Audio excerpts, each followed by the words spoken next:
और इस वक्त बड़ी खबर पाकिस्तान से मिल रही है, जहां खबर तो ये मिल रही है कि पाकिस्तान के पूर्व प्रधानमंत्री इमरान खान को तोड़ने के लिए पाकिस्तान की फौज और खुफिया एजेंसियों ने ऑपरेशन बैकबोन शुरू कर दिया है। इसके साथ ही जानकारी ये है कि इसी के तहत बलूचिस्तान में जमाते इस्लामी के अमीर सिराजुल हक पर आत्मघाती हमला कराया गया था और इस हमले का ताजा वीडियो भी सामने आ चुका है।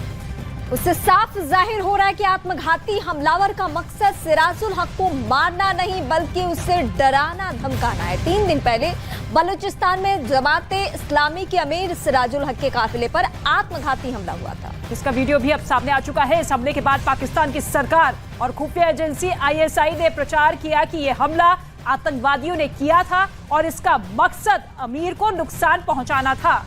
और इस वक्त हमारे सहयोगी ओपी तिवारी हमारे साथ जुड़े। ओपी, हम दर्शकों की सहूलियत के लिए तस्वीरें भी दिखा रहे हैं, लेकिन ISI की पूरी प्लानिंग क्या है ये जरा दर्शकों को समझाइए। देखिए, मैं आपको बता दूं, जो वीडियो सामने आया उसमें साफ तौर पर दिखाई दे रहा है कि सिराजुल हक की जो गाड़ी है, आत्मघाती हमलावर उससे काफी दूर पर है। उसका मकसद सिराजुल हक को मारना नहीं था।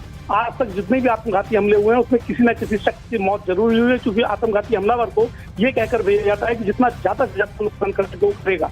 लेकिन इस आत्मघाती हमले में किसी एक शख्स की मौत नहीं हुई, जिसके चलते माना जा रहा है कि पाकिस्तानी खुफिया एजेंसी ISI के सारे पर आत्मघाती हमला हुआ और इसका मकसद सिराजुल को केवल डराना धमकाना था, जिससे वो इमरान खान का साथ छोड़ दे। बीते 2 दिनों के दौरान इमरान खान के करीबियों को धमकाया गया है और उनके 6 लोगों से ज्यादा उनके जो करीबी साथी थे वो धीरे धीरे उनका साथ छोड़ रहे हैं। और यही कारण है कि पाकिस्तानी खुफिया एजेंसी ने ऑपरेशन बैकबोन चलाया और ऑपरेशन बैकबोन का मकसद इमरान खान को तोड़ना है, जिससे वो सरकार के सामने सरेंडर कर दे। बिल्कुल, यानी कि कोशिश यही है कि जितने भी करीबी है इमरान खान के उन्हें डराया धमकाया जाए ताकि उनका साथ छोड़ दे। शुक्रिया ओपी तिवारी, तमाम जानकारी के लिए।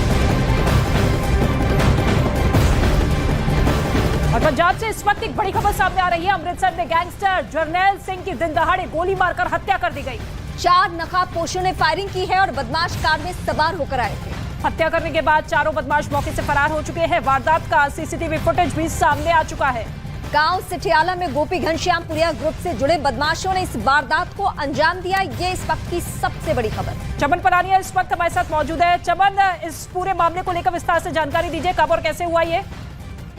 जी देखिए, आज सुबह की ये बात है और सुबह लगभग अमृतसर में जो है वो 4 नकाबपोश जो है वो मुंह पे जो है कपड़ा बांधकर जो है वो एक गैंगस्टर है जरनैल सिंह, उसके घर पर पहुंचते हैं और उन्होंने लगभग जो है 20 राउंड के करीब जो है वहां पर फायरिंग की और मौके पर ही जो है वो जरनैल सिंह जो था वो जो है मृतक पाया गया और उसके बाद उसके जो 2 और लोग थे घर पर वो भी जो है इंजर्ड हुए हैं इस सारे घटना में। और उसकी एक CCTV भी अब सामने आई है और उस पर साफ तौर पर आप देख सकते हैं कि किस तरह से जो गैंगस्टर थे वो जो है वो